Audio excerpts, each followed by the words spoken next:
Good morning, everybody. What's going on? Welcome back to Movie Mornings. I'm your host, Martino, and today we're going to talk about all sorts of things. We got a God of War series coming our way and a couple of other things happening, and we'll get to all that here in a little bit. But before we get started, please hit the like button below, subscribe to the channel, leave some feedback in the comment section, share this with your friends, and hit that bell for notifications.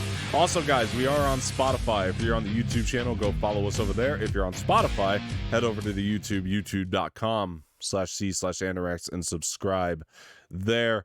And guys, also today we do have Mr. Jose Espinel. Jose, how's it going, buddy? What's up, man? It's good to be here. I'm excited to get into all the stuff that we have in store for you guys to talk about today, and just have a good time. Yeah, man, it's good to see you. It's been a little bit since you and I have just done a show together. David Tresch is on vacation, folks, so he couldn't make it this week.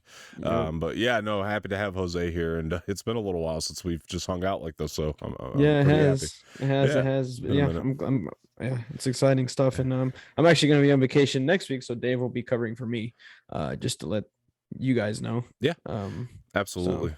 Yeah, not a problem.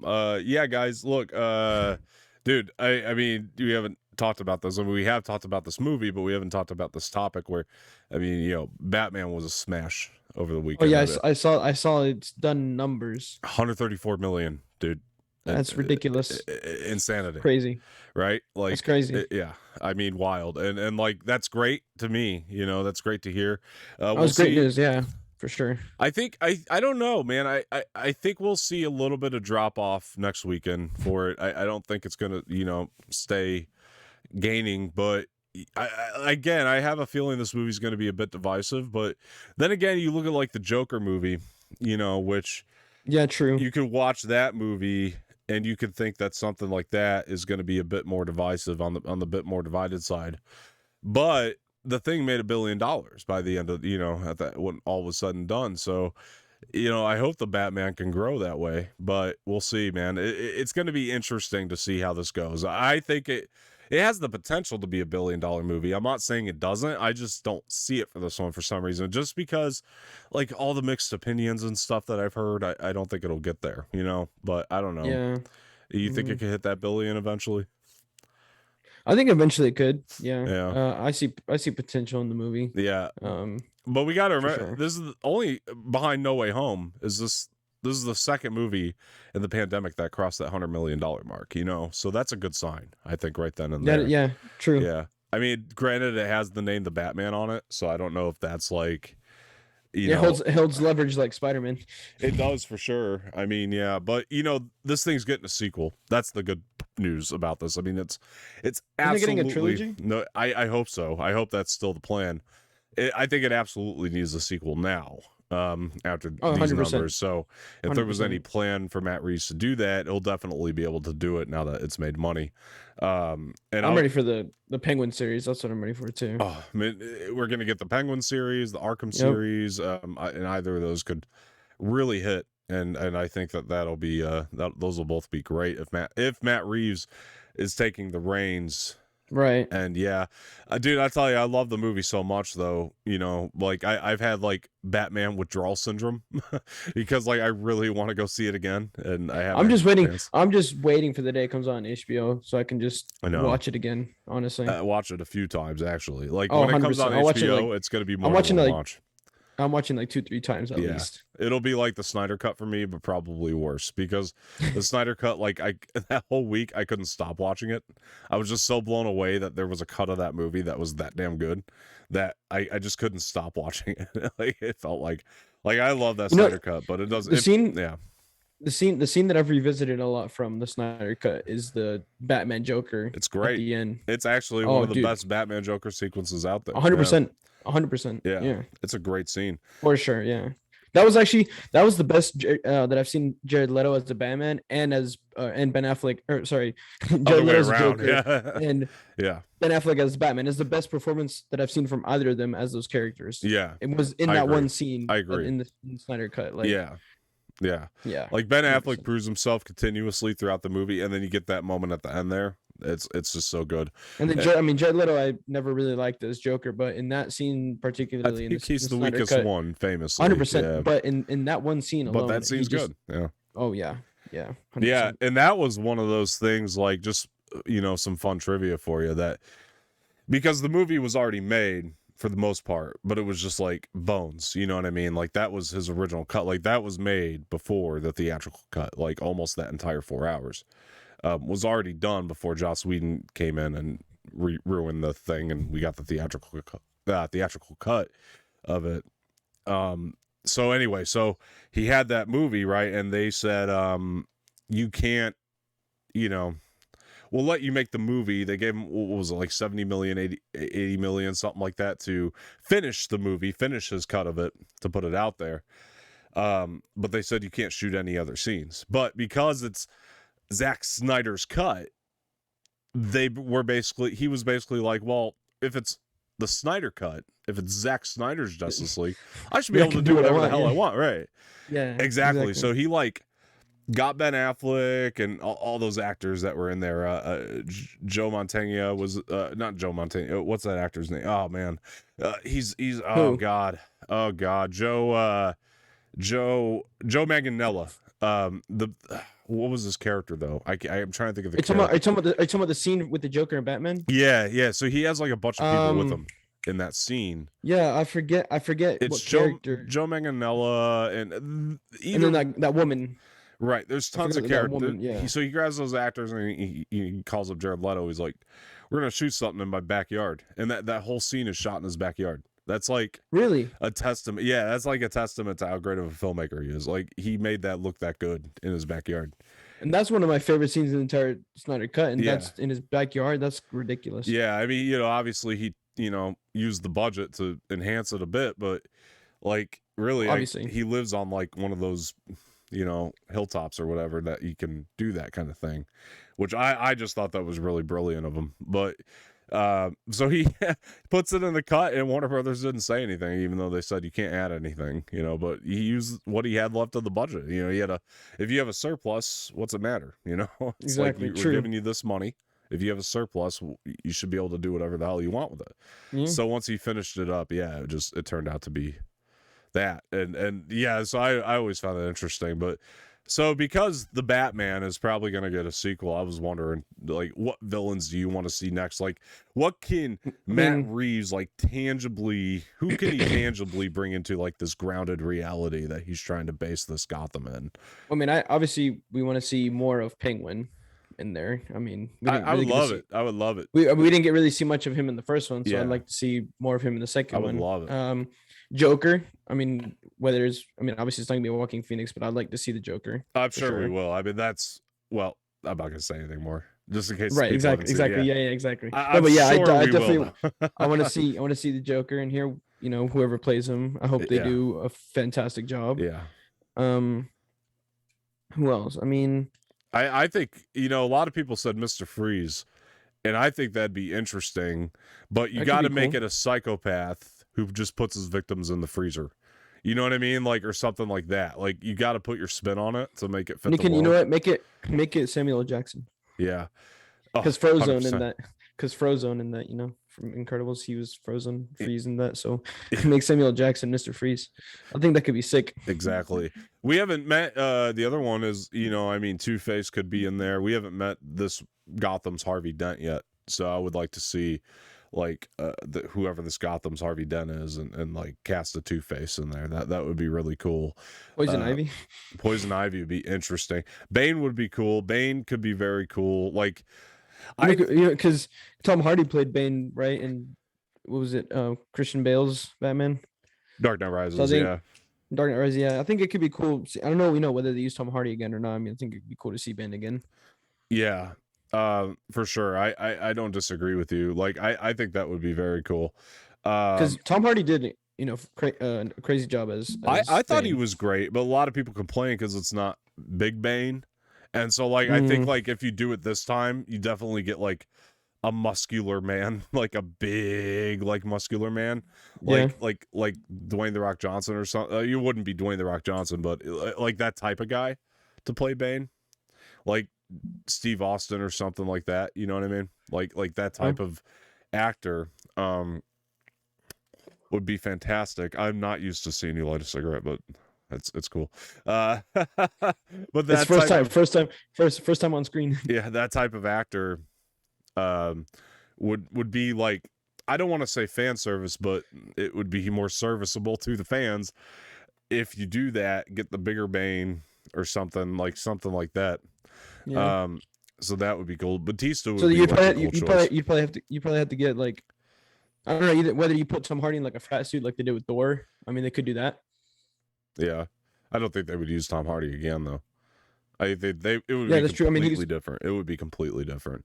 Yeah, they could. Yeah, I mean, they probably will use. I mean, you could use someone bigger. I don't know, like, I don't know, Dave Bautista or some shit like that. I don't know. I will say this though: the one thing they might do out of a fan service, in a fan servicey type of way, the one thing they might do, just so we can all kind of see it, because I think it would be really good, is if we get a Robin, make it Joseph Gordon-Levitt, because everybody wanted to see what he would do as Robin. Like, it would be a different iteration than the one in Nolan's, obviously, but it would just be cool for him to get his due as Robin in this type of world. I actually think him and Robert Pattinson could have good chemistry, I think. Yeah, so that would be something cool for fans, I guess, if you wanted to make Joseph Gordon-Levitt Robin. I had a theory about the Batman. And I'm going to talk spoilers for like 5 minutes. So, here, I'm going to put my hand up. I'm going to put my hand up, and then that's going to be our spoiler warning. So once the hand goes down, folks, that's when you can tune back in if you haven't seen the Batman yet. Yeah, so yeah, if you haven't seen the Batman, like, mute the video real quick, or just kind of like, just mute the video and look away, or just, whatever, like, mute the video and just, once the hand goes back down, you can once the hand goes down, because I wanted to talk about this. So, really quick, my theory, and we'll try to make this brief, is that the Joker that we see in the end, if this is one way you can connect it to Joaquin's universe, is because at the end of Joaquin's Joker movie, he has like a lot of Joker followers. And so I wondered, what if the guy we saw in the jail was just somebody who like admires Joker and wants to be Joker? Because I thought, what do you mean what do you mean in the jail in this movie? Arkham Asylum in the Batman is just like somebody who admires Joker and is posing as Joker, because he saw at the end of Joaquin Phoenix's, he had a ton of people like that. And so he had those people that took him out of the car. So I almost wondered in my mind if that maybe had been the case.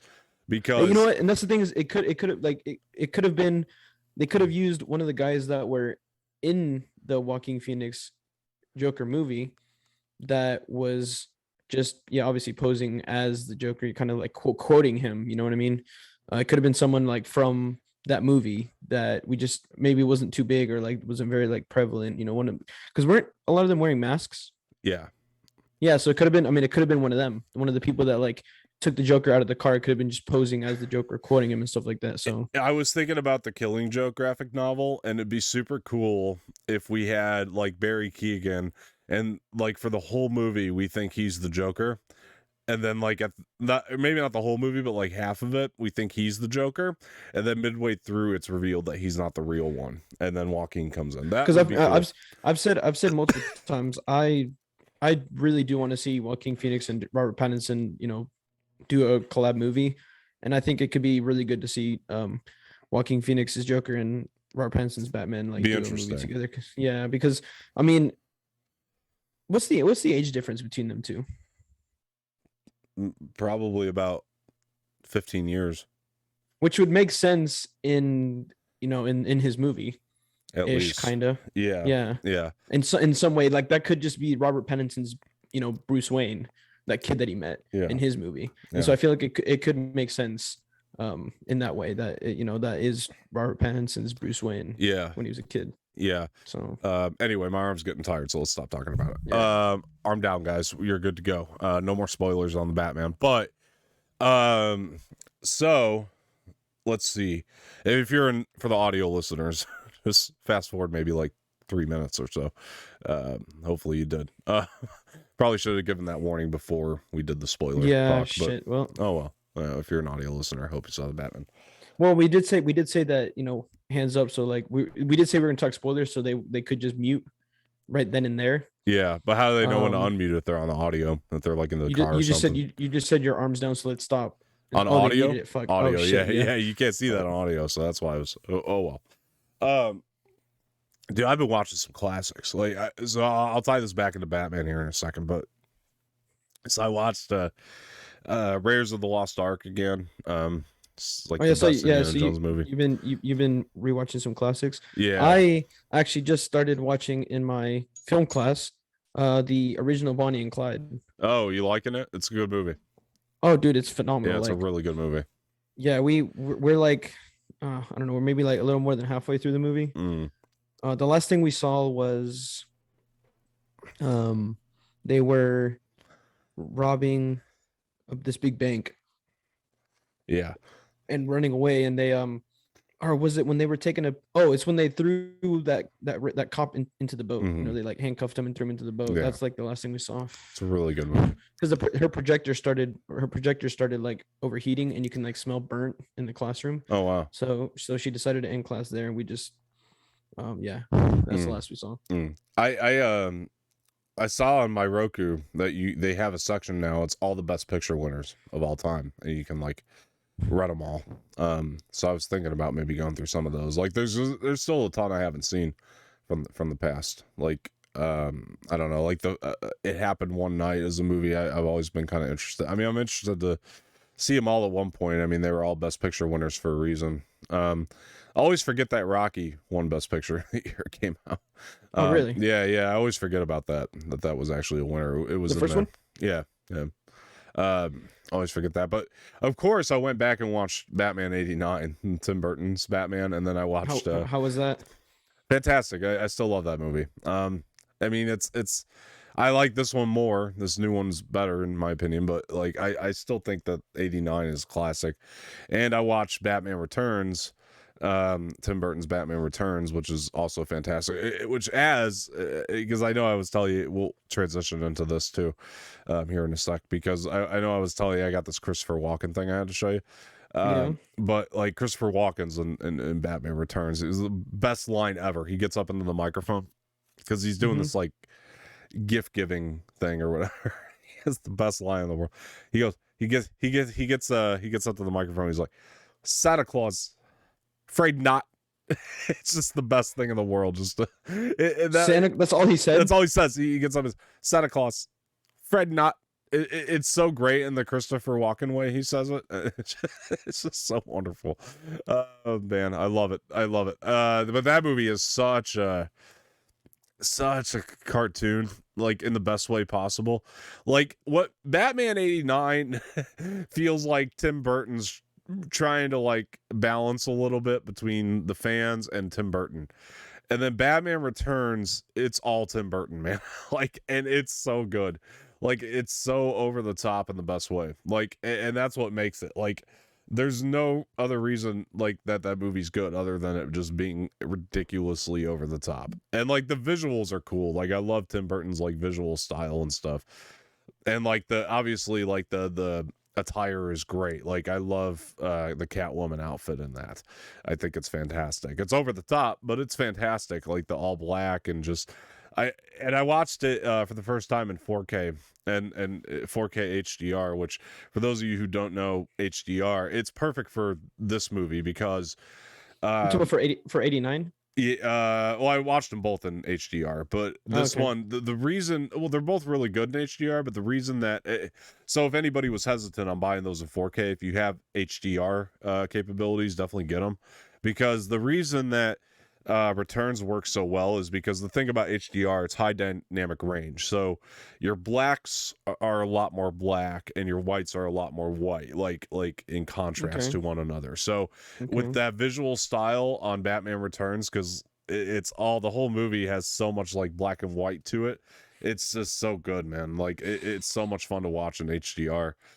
So like for older movies, this is some of the best like restoration I've seen in 4K for sure. But yeah, and Christopher Walken is wonderfully over the top in that movie as well. Like I love when he kills Catwoman in that, or not kills her, but he pushes Selena Kyle out the window to where she ultimately becomes Catwoman. But The other thing I was just doing is I was going down a rabbit hole of like old late night interviews. I'm telling you guys a piece of advice really quick. Is if you're ever having a bad day, hop onto YouTube and search any Tom Hanks appearance on David Letterman. They're all good. Like they're all so funny and they'll put a smile on your face. But YouTube always recommends other ones. And so I watched Christopher Walken's interview. Let me see if I can find this really quick. Christopher Walken Letterman. Okay, so I watched Christopher Walken's interview, and by golly, he was I gotta fix you, buddy. This is one thing I forgot to do prior to the show starting, so I apologize. But yeah, so I watched Christopher Walken's interview here, and it's so fantastic. Let me see if I can get this going here. Get a little behind the scenes here, folks, just for 1 second. We got to find YouTube. There it goes. Okay. So let me pull this up. Is that the one? Yeah, we got to watch this whole thing too, just because it's so crazy funny. But we got. How long is this? I think it's like 9 minutes. An Academy Award-winning actor starring in a new film entitled Jersey Boys, based on the musical currently in production here on Broadway in the great New York City. The town so nice they named it twice. There you know it. You can see the film beginning June 20th. Ladies and gentlemen, here's Christopher Walken. Christopher Walken.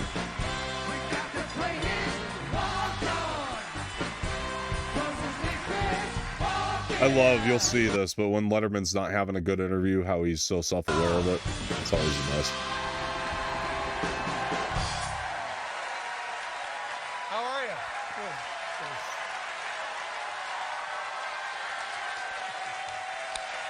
Good to see you. Thank you very much for being here. I believe, we've talked about this before, but I'm going to repeat myself. The first time you entered my awareness of film actors and movie stars and things like that was a relatively small part you played in a film called Annie Hall. Right. And I ended up seeing that film 5 or 6 times, and I could never wait for your scene when you call Woody Allen into your room to explain to him trouble you have driving at night sometimes. It was delightful. Yeah, it's a great movie. I watch it. It's always a great movie. You know, when we shot that scene, we did it. How old were you? No, I was pretty old already, you know. I was probably 35, but we shot the scene and we shot it my way. And he was there and in the doorway, and we finished, and I said to him, can I help Danny do anything? He said, it's okay, you can go home. That was it? Yeah. So his response, is I had no idea until I saw the movie that he was talking about, going to the moon or whatever it is. Uh-huh. Yeah, that's right. Here's my memory of it, and forgive me if this is you're tired of talking about this, but this really meant a great deal to me at the time. You played Dwayne or something? Dwayne. Yeah, and you're Annie Hall's brother. Yeah, and your job is going to be to drive Woody Allen back to the airport, and you confess to Woody, and it's a rainy, dark night, and you confess to Woody that sometimes you have to fight the urge when you're driving the car to keep from just turning into oncoming traffic. Yes. And. Not good. No, not. And that's when he says, I think it's time for me to return to my own planet or something like that. You don't want your driver to say that. No, you don't want to say that. But anyway, nice to see you, and congratulations on the Jersey Boys. How's that going? Are you excited about that?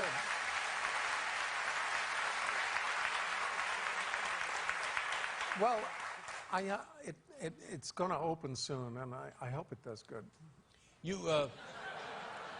Now see, I think these old guys just don't give a shit when they're on these late night talk shows because they're like, you know what, I've paid my dues. I'm here. You know, let's just ride this out. That's just kind of how he feels. He thinks that everybody in show business knows everybody else. I was surprised to learn that you had not spent much time, if any time, with Clint Eastwood, who's directing this movie. No, I didn't know him, and months before, when I had the script, and my agent would say, Clint is calling you this week, wants to just say hello, and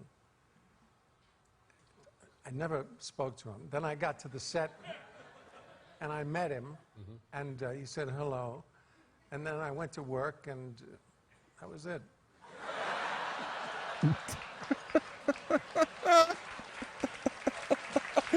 oh gosh. But he's very nice, and he's very organized, you know, and it was a pleasure. You may be sitting at home asking yourself, would I be right for a talk show?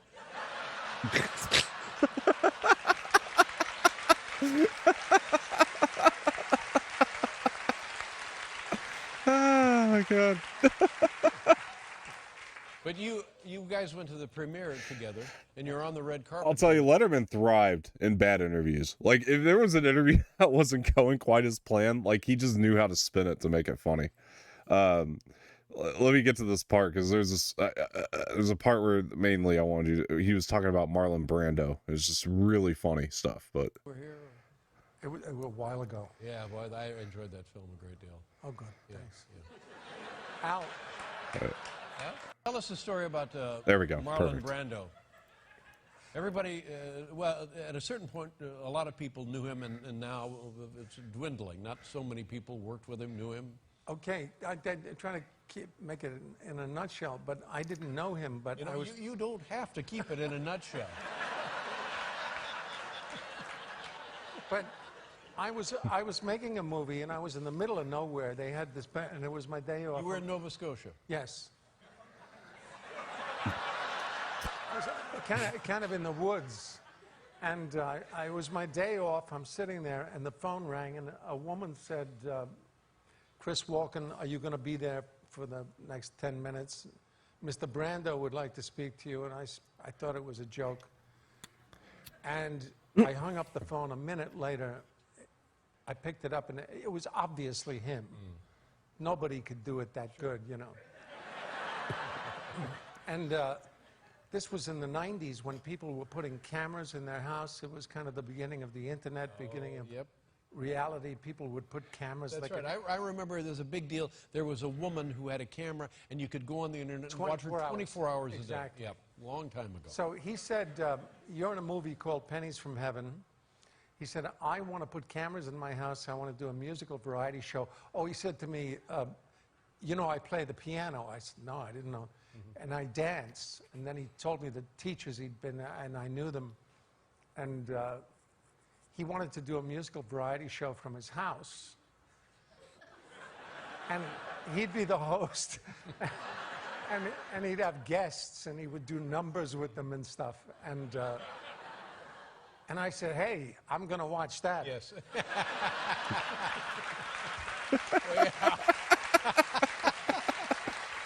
Yeah. And he said, you did this movie, Pennies from Heaven, and I want to get in touch with the choreographer, a man named Danny Daniels, who I knew, and he was one of my tap teachers when I was a kid. And I said, I'm going to get in touch with him. I'm going to have him get back to you. But that's something we all missed, I think, that show. It's interesting. One, that was oh man, yeah. Anyway, but yeah, that was one of those. Because I love when Letterman had these like the most awkward interviews of all time because they were always just the best. Christopher Walken just doesn't really say much. That's the thing. Yeah, he's so brief that it's like it's pretty unbelievable. Do you remember the movie? I don't know. This is a deep cut, so you might not remember this film. Kangaroo Jack. Yes, I do actually. With Christopher Walken was in it. Yeah, he was the mob boss. There's a part in that movie. It doesn't hold up so well now, but loved it as a kid. But yeah, there's a part in that movie where like Christopher Walken is so self-aware of how bad this script is that he criticizes the script in the middle of the movie, and they keep the line in the movie. Like, that's just how good he is. Because there's a part he was talking, he's like, they're making a monotony of me. Or something like that. And then he's like, what they got me doing? I can't even talk straight. And then they like, they made it to where it was almost like his character was just getting upset. And then they have like Michael Shannon, who's surprisingly in that movie, for whatever reason. Michael Shannon's just like, pipe down, or get back on track kind of thing. It's the best. Like it's so funny to watch. But yeah, I remember seeing that in the theater when I was a kid, and I giggled my ass off. Now I don't know how it would hold up. Because like I remember, like, what that reminds me of, and one of my favorite theater experiences was Harry Potter and the Chamber of Secrets, because that trailer for Kangaroo Jack was attached to that, because they were both Warner Brothers movies, and Kangaroo Jack was coming out later. And I just remember when I was younger, my whole family like made a thing of that day. Like that, seeing Harry Potter and the Chamber of Secrets was an event when I was younger. Like it felt like it, because they like, I think rented, maybe not. I think we had an SUV at the time. No, we owned an SUV, like a family one. Got everybody in the vehicle, and we all just kind of packed in there. And there was like, we got like Bertie Bott's every flavor beans and all that. And like going to like a premium theater when I was younger was like a treat, and like we all just like went, like it was me and I think it was my friend Justin, who I haven't talked to in years. And his family, like we all just packed into this Durango, and we went and saw Harry Potter and the Chamber of Secrets. I just remember it being like one of the best experiences of my life. Justin and I were like the only two people that knew what was going to happen in the movie, because we'd read the book at the time, and so like we knew everything that was going to happen. But just seeing like the book come to life in front of our eyes and how excited we were, it was just one of those amazing experiences. Like, and I don't know, what are your favorite like theater experiences, like as far as like the experience, maybe not even the movie, but just like the being there? Like, do you have one that comes to mind? I guess the second time that I went to go watch, I mean, obviously it's the second time. What was it? The first time I went to go watch Endgame. I watched it at this I watched it in Columbus I watched it in Columbus with some friends on the big screen, and like, because everyone, like, people were super like this was like a very highly anticipated movie. And like Columbus, Ohio? No, Columbus, Georgia. Oh, Georgia. Okay, sorry. I didn't even realize there was a Columbus, Georgia. That's where I used to live before I came here. Oh, okay. So that's where I went to like high school and in middle school. Oh, okay. So I lived there for 6 years. So you'd already lived there. It wasn't like you were traveling to Columbus. No. I did middle school and high school in Columbus, and I lived there for 6 years. I got you. Yeah. So no, it was. I went to Columbus to watch. It's coming back to me. I feel like you've told me this before. I went to Columbus to watch the movie with some high school friends. And just the like, going to buy the tickets and buying like our popcorn and stuff and our drinks and all that, and then walking into the theater number for that movie was just like a surreal experience. I felt like I was like, bro, I'm about to watch this like amazing ass movie. It's like 3 hours long. Yeah. It's like it's the longest movie that I've ever gone to the theater for. And well, besides I guess Batman now too, but at the time, I'd never gone to a movie in theater that long. And just also the experience like throughout the movie, and obviously at the end, it was like just this surreal experience. Yeah. I kind of remember I remember Endgame. Obviously I remember, like, we had a big group of us, and when I remember I lost my ticket. We got there early. We reserved seats like for the whole group, like in the back, in the IMAX that was opening night.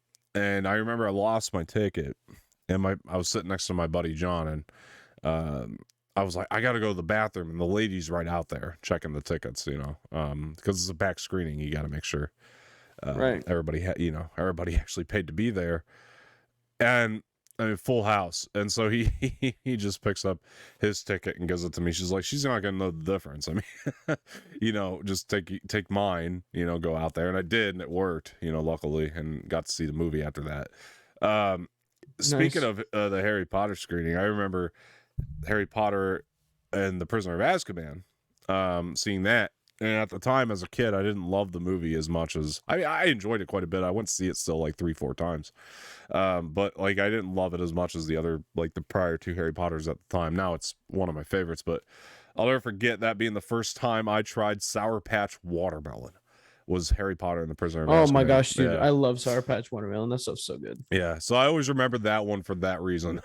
My sister had gotten them, and I wasn't a big fan of like Sour Patch as a kid. Like I liked them, but it wasn't like my go-to. And so she hands me one of the watermelon ones, and it changed my life. Like I think the Sour Patch watermelon are so much better than Sour Patch Kids. Bro, 100%. That's my sister's favorite favorite candy of all time is Sour Patch watermelon. Like she cannot get. That's like her kryptonite. She can't get enough of that stuff. Yeah. I guess another cool. I was gonna say another cool theater experience of mine was the first time I ever went to go watch a movie in English in Ecuador, Spanish-speaking country. Wasn't that The Last Jedi or Force Awakens? No, it's Force Awakens. Force Awakens. Okay. Yeah, that was pretty cool. That was cool because it was the first time I had watched.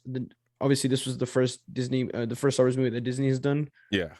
And the funny thing is, the first time I ever watched it was in Ecuador, in English with Spanish subtitles. Because then when I came back from Ecuador, I watched it in a U.S. theater again, and it was a different experience. I really enjoyed watching that movie in Ecuador just to kind of see the difference, which was cool. And I mean, I also did I did that for No Way Home, No Way Home, which was pretty cool as well. That was actually a pretty cool experience. I wish I was farther back because the seats that we had didn't recline. So I was kind of like this the whole time, looking up at the screen. So that part of the experience wasn't the nicest, but watching, these kinds of movies in other countries is pretty cool experiences. One of my favorites, I always talk about this, to bounce off Force Awakens. It was funny because I was going to bring up Last Jedi. But you started on Force Awakens, so that works out. So Last Jedi was one of my favorites. It's honestly one of my favorite days being at the movies. I'll never forget it. It's not just because I love the movie. I mean, I would even argue that maybe my experience attributed to me loving the movie even more. It's one of my favorites, if not my favorite theater experience. Although Force Awakens was really good too. I got a story about that here in a minute. So Last Jedi was great because great and kind of not great. I'll tell you about it. So they were doing the fan screenings, the early ones, so you could see the movie early, be one of the first to see it, like they did with the Batman. And I didn't get a ticket because I had nobody to go with. I was like, you know what? If I had somebody to go with, I would have gotten it. And I asked Adam, who we know very well. I asked Adam, a friend of the show, if he wanted to go to this fan screening, and he was like, I don't know, because I don't know if my girlfriend will want to go, and I got to get friends together yet. I don't know who will want to go, was pretty much his attitude on it. And then I ended up buying like passes to just opening night, just the plain old opening night. And it was still cool because I ended up getting like the action figures because I pre-ordered the tickets so early. I got this like action figure set because I pre-ordered so early, which is part of the reason I just wanted to get on the tickets like now. Not to mention I knew the fan screenings would be sold out. So I got the regular old tickets and got this action figure set. So Adam Adam came to me one day. He was finally like, look, I want to go to the fan screening. You want to go? I was like, I asked you about this like months ago, but yeah, I want to go, if you can find tickets. So he found tickets in a town that I don't think he and I had ever been to, but they were doing an IMAX fan screening. And I'll just never forget, like he picked me up from work early. We drove out to this town. It was a few hours away or so. Like neither of us had ever been to, maybe just like a couple hours away, but either way, like we'd never been there. It was just kind of a fun little road trip, getting there, eating Panera bread before the movie, getting into the movie, just being so hyped for this thing, just thinking it was going to be the best thing in the world. we get into the IMAX, and we were really freaking close. Not front row, but like maybe 5 rows back, because it was like the last seats left. So we were like sitting, like, you know, our heads, like, yeah. So neck was definitely sore. But let me tell you, when it started and there was this thing, like a thank you from Ryan Johnson that came up, and like we were the only ones to be able to see that, the people that got the fan screening, and it was in this big IMAX, and then we got to see video footage of John Williams scoring the movie. Like, that was just so cool, and it was like an exclusive thing, and it just all felt so good. And then like the movie starts, and at the time, I mean, you know, something miraculously happened over the weekend that it came out, that where people started getting divided on it. But at the time, dude, people were really high on the movie, at least in my screening, and just everybody had a phenomenal time. The throne room scene, I just remember people going batshit crazy over, just standing up, screaming, and just the Luke twists, like everything about that was just so good. And just all the moments that Adam and I would look at each other and go, holy shit, you know, like we were pretty high on that thing. And then like our jaws were just on the ground when it ended. The car ride home, where neither of us said a word for about 15 minutes straight until Adam finally opened his mouth and was like, well, that was better than Force Awakens. I was like, thank you, I agree, because we didn't know how to feel about it, really. And then like just getting home, sitting down in my chair, looking at my Star Wars poster, just staring at it for all night. I didn't sleep at all that night. I was just staring at my Star Wars posters all night, just like in this wonder, you know, trying to analyze the thing in my head. And then Force Awakens, I'll touch on this really quick. Last 2 seats in the theater we got, it was me and my buddy. Ooh. And we had watched, it was my neighbor at the time who ended up becoming really good friends with me. He came over like almost every day to watch a new Star Wars movie before Force Awakens came out. So we were both prepping for Force Awakens, but for some reason, neither of us made any prior plans to go see Force Awakens together. And I remember just getting off work late. At the time, it was hard for me to get days off and stuff, so it wasn't like I was able to get the day off to go. Adam had come into my work, actually, though, and he was like, dude, you got to go see Force Awakens. You got to see what I just saw. I was like, damn. So I go up to my neighbor's place, and I'm like, dude, I'm just hearing the best things about Force Awakens. And he's like, damn, I really want to go. And so I was asking, I remember even being sick, dude. I was really sick. Like, I was under the weather. I was working. It was a hard day. But all I wanted to do was see Star Wars. Like, nothing was going to stop me.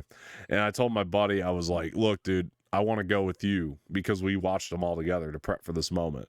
And so he was like, yeah, dude, I can't tomorrow, because he was going to his parents' house or something. And then I was like, what about the next day? And we couldn't find a day that our schedules matched up to figure it out.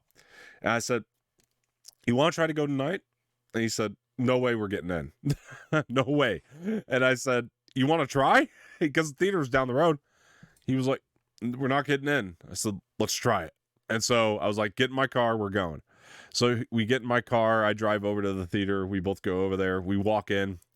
I go up to the lady, I'm like, is there any tickets left for The Force Awakens? I know this is a long shot. She's like, 2. We got 2 left. And so we get the last 2 for like the 11 o'clock, and that was 11 awesome. o'clock. That was amazing. 11 o'clock. 11 o'clock.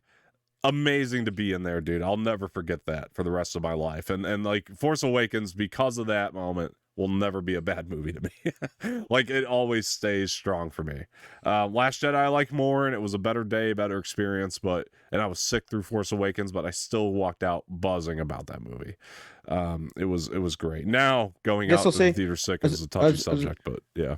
I guess I'll say another one of my best, if not best, experience in the theater was definitely the Lucy and Desi documentary. Yeah, that was, you say you like that honestly, a lot. Oh, dude, honestly, like, I haven't enjoyed a documentary as much as I have that one.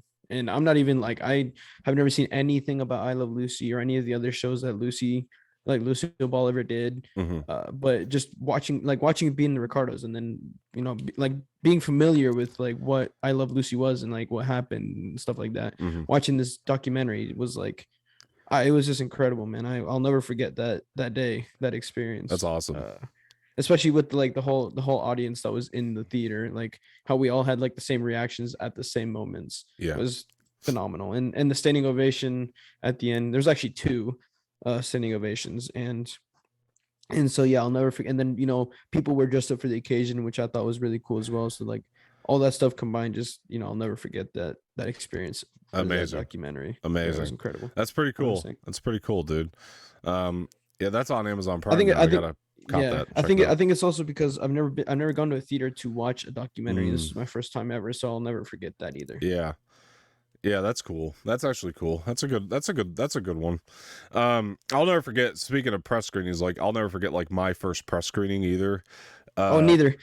Was it Blue Bayou, I think? Oh yeah, Blue yeah. Bayou? I think we did. Yeah. I think it was Blue Bayou. Yeah. That was my first ever because I remember the day too when you were like, where do you live again? And I told you Atlanta, and you're like, oh, you wait, Atlanta for real? Like Atlanta, Georgia? I was like, yeah, Atlanta, Georgia. He's like, oh my gosh, I could get you pre-screenings. And I remember the very first pre-screening you ever got me was Blue Bayou. Yeah. And I'll never forget that experience because that movie was, I mean, I remember like driving to the theater, right, waiting in line to show my pass and get a scan, buying some stuff to drink and eat, and then walking into the theater, sitting down with like all those other people that were also there for that press screening.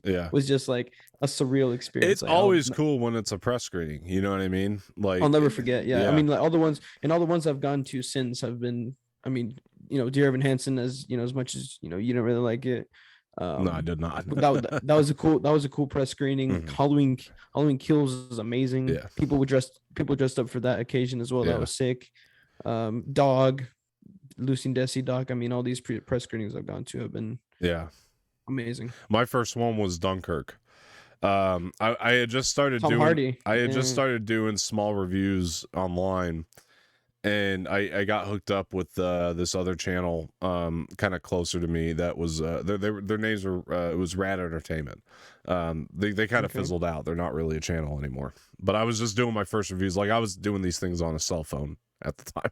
So it was like nothing big or anything. But anyway, I started talking to those guys, and the head of that channel offered me a press screening. I was sitting, I was like, holy shit, like I'd never been to one of these, and it was Dunkirk.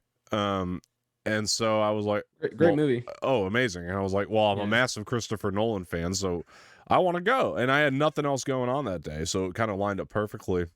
And I called my best friend since second grade, James. I was like, dude, I have a chance to see Dunkirk early. Do you want to go? And he's like, oh, I don't like war movies. I was like, yeah, but we're seeing it early. Like, it's just come anyway. And I was like, it's Christopher Nolan, and you're a fan of The Dark Knight. I was trying to explain all that to him. He's not really locked into this stuff like we are. So I was trying to explain to him, like, you love The Dark Knight trilogy. It's Christopher Nolan. He directed those. You're probably going to enjoy this movie. And so we went to that. I had him meet me over there in this really strange town, because I wanted to get up there. I wanted to get in there to book our spot, basically. And then he was going to be a little late because he was getting off work or something. And we get in there, and I remember it was the first time I ever experienced like metal detectors. So like they had metal detectors, because I think people were still kind of sensitive about the shootings and stuff. So I get it, at the time. They did happen at Batman movies as well. Yeah, I remember. Yeah, because people were very sensitive about the shooting, I think, still.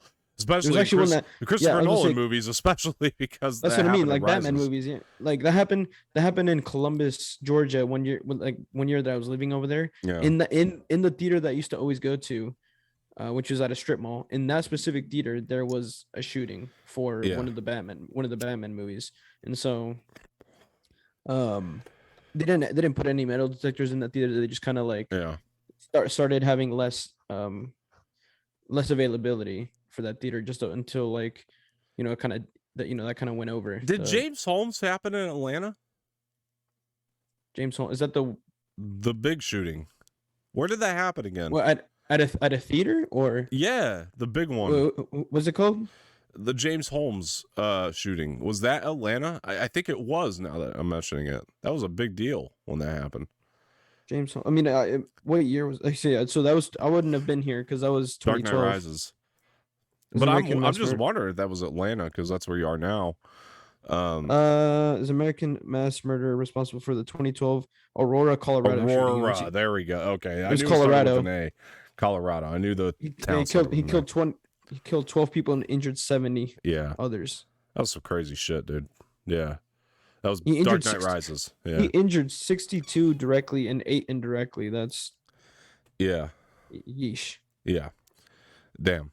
I mean, that was his very first shooting ever. He had no previous record of any kinds of shootings or anything. They never do. That's crazy. They never do. Anyway, so we get out of Dunkirk, and I remember just going to a McDonald's and McDonald's. Yeah, we did. We just went to this McDonald's that was down the road and ate there and just I think he ended up liking the movie all in all, even though he was a big horror movie guy. I think he was like, as far as horror movies go, I guess it was good. Yeah, no, I love Dunkirk. I thought that turned out amazing. And so I was just happy to be there, and it was an IMAX too, so that always helps. And yeah, it was just a really, really good time. We had a great time at that screening. Worst screenings though, if I may, because I've had some bad ones too, or worst theater experiences. I kind of talked about this briefly, I think, on the show, but I don't think I've ever explained it fully. Wrinkle in Time. Oh God, was a terrible theater experience, and we're going to talk about Ava DuVernay here in a little bit, but as a director. But so Wrinkle in Time, I for some reason had a little faith in this. I don't know why. I thought when it comes to Disney movies these days, I really don't have much faith, especially if it's something new that they're trying to do. Yeah, I really don't have faith in it. Yeah, but it's Ava DuVernay, and she just like got nominated for an Oscar for Selma like right before that, so I was like, this is probably going to be pretty good. And yeah, so we get into my the God, movie. were you wrong? Oh, I couldn't have been more wrong. We get into the movie. I dragged 2 friends to this who thought this thing was going to be shit, and they were right. But I wanted to go with people, so I dragged 2 buddies with me, and we go. Just from the trailer, I could tell that movie was going to be. Yeah, but Ava DuVernay, she's got the clout, man. You know, and that was like the whole selling point for me. And so like we went, and boy was this movie terrible. About midway through, I got up to take a shit. It was a long one. Josh gets up to take a shit. Josh was with me. It was a long one. Our other buddy gets up to take a shit. It was a long one. Because none of us really wanted to even be in there. When Zach Galifianakis is outperforming every actor in your movie, you got a problem. Like, you know, you've done something wrong. Yeah, because he was the best part of it. And that movie was terrible. Like, terrible. And like, we got out of the theater, I just looked at my buddies. I was like, you can smack me if you want. Like, so I dragged you to this thing. I'm sorry I dragged you guys to this. God, it was bad. Oh my God, was that movie trash. Like, absolute trash. Like, it was garbage. It shouldn't have been that bad, but it was bad. It was really fucking bad. And then the other one that was like that was Machete Kills. Because I love the first Machete. I love Machete, the Robert Rodriguez movie. And he directed Machete Kills, and I'm thinking, yeah, it's Machete. Of course I want to go. And same thing. My 2 friends, for some reason, thought the movie was gonna suck. And it did. And it did. Yeah, I'm surprised because Machete is so good, and they liked Machete. But Machete Kills is like, oh man. Oh, don't you mean machete? Machete. They don't pronounce it that way in the movie. What, machete? Oh. Yeah. It's Machete. Okay. Yeah. So anyway, yeah, dude, that movie sucked. And I was even trying to convince myself that I loved it, and I even own it on Blu-ray just to be a completionist, because I always thought they would release Machete Kills again in space. Like, oh my God, those ratings are garbage. Yeah, Jesus Christ. that movie stunk. God damn. Thank God Mel Gibson showed up in that thing, because the rest of it was not too good. Yeah, I was very surprised by like how much that movie failed. It's got such a stacked cast too, like Cuba Gooding Jr. and Lady Gaga. I mean, tons of great actors in that movie. But yeah, dude, I was really hoping they would always release Machete Kills in space. I was always hoping that would happen. But after Machete Kills, there was no more for Machete. Yeah. So documentaries, though, I wanted to get onto this subject because there is another documentary I did see in the theater, which was the Mr. Rogers one. So, like, I know the feeling of seeing a documentary in the theater for the first time. When it's really good, especially, like, it works. Yeah. Like, that Mr. Rogers one was good. What's the name of that? Won't You Be My Neighbor, I think is the name of that movie, the documentary, the Mr. Rogers one. Really, really good documentary. Did you know somebody was doing, I think it's like a science documentary, ironically, and George Lucas pops up in it. Like, not like I mean, what documentary was it for? Let me see. I don't remember the documentary name, but it's on YouTube here. You'll love this. Hold on. George Lucas pops up in documentary. By the way, quick question. Sure. How like how reliable is the source, the direct, for like news? I don't use them. No, it doesn't mean they're bad, but I don't use them. Because I mean, I also have gotten tweets from. I don't know how sourceful. I mean, they're big, but this Twitter handle, there's Twitter page called MCU Source. I don't know how reliable they are. I wouldn't. I don't know. I wouldn't trust it, but because I mean, all these sources out there right now are saying that Daredevil just got confirmed for a season 4. Oh, really? Okay. Yeah. Well, I'll look into it here in a little bit, and we'll talk about it if that's the case. But anyway, so because all these Netflix shows from Marvel are coming to Disney Plus May 16, so it's kind of big.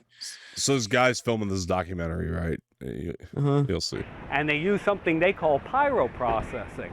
The interesting thing is they call it pyroprocessing, but it's a molten salt process. They're dissolving this thing in a molten salt, and they're doing electrochemistry on it. Why don't they call it molten salt? They want no... It's so gangster, dude. Like, he just comes out of nowhere. He does. Yeah, it's the best. Oh my God. I am frozen again, folks, here for some reason. Let me see if I can fix this here in a minute. Bro, he literally just popped out of thin air and just started like walking all gangster. I know. Into whatever building it is that he's going to. Unbelievable. Yeah, I love that so much. We're gonna fix my camera here, folks. Yeah, dude, I don't know about that Daredevil thing. That's interesting. I hadn't heard anything about it, but I could see that being a fake rumor for sure. Like, it sounds like one of those things that perhaps like maybe, and this is just a maybe, like maybe people are like just trying to make that up to see if they can get the rumor right. Does that make sense? Like, that's kind of how that sounds to me, that story. Because like, yeah, I mean, I don't know. I mean, because I'm not saying it's not plausible that a Daredevil season 4 is going to happen. I'm just saying, I think if it does happen, I'm going to chalk it up to a really good guess. You know what I mean? Rather than them breaking a scoop, because it is a good guess to say that they would do a Daredevil season 4, I think. Personally. But yeah, this is interesting what's going on with the camera here, folks. No idea. But yeah, dude, I mean, stall for a second while I try to fix this. What would you think of a Daredevil season 4?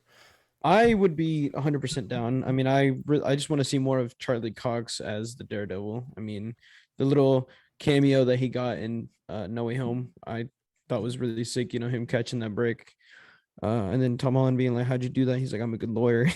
Obviously, the Daredevil show is great. I mean, I've seen it like 4 times already, and I would just like to see more of. Also, again, I mean, obviously Vincent D'Onofrio as Kingpin in the Daredevil show. I think it could be really cool, and some new villains too. Bring me some new villains into the show. I think that could be really cool. As far as, I mean, yeah, I mean that's about, I mean, all I could really say, because I really like Charlie Cox as the Daredevil. I mean, I just want to see some more of him, whether it's in the Daredevil show or not. But I think that season 4 could be really cool, especially now that Disney is moving all these shows back to, or they're moving them to Disney Plus. I think it could be really cool to get some more seasons of not just Daredevil but other shows as well, of these shows that they're bringing over from Netflix, like Luke Cage and The Defenders, Agents of S.H.I.E.L.D., Jessica Jones, Iron Fist. So yeah, still having trouble over there. Oh, I think he's gone. Are you still there? Anyway, so are you back? Yeah, sorry about that. Okay. Let's see. I hopefully I can get the camera working now. Yay, there we go. So sorry about that. Oh, internal temp high. Oh, what? You're like black on my screen. Yeah, I know. Here we go. Should be coming back here any minute. Sorry for the technical difficulties we're having here today, folks. Working on fixing that. This camera typically does not overheat, and I even got a fan on, so not sure what's going on with it, but give me 1 second here.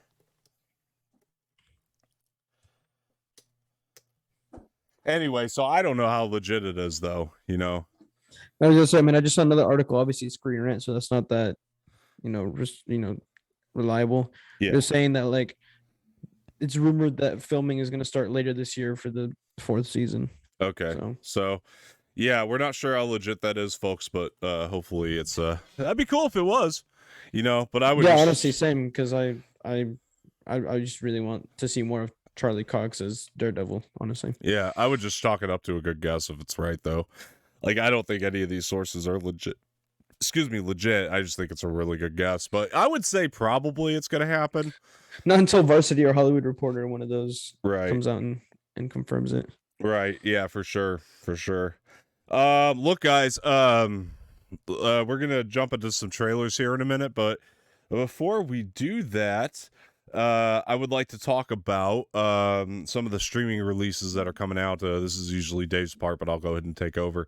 So, coming first to us, well, actually just one, the Adam Project comes out this Friday. So I hope you guys are all looking forward to that. I certainly am. That's going to be on Netflix.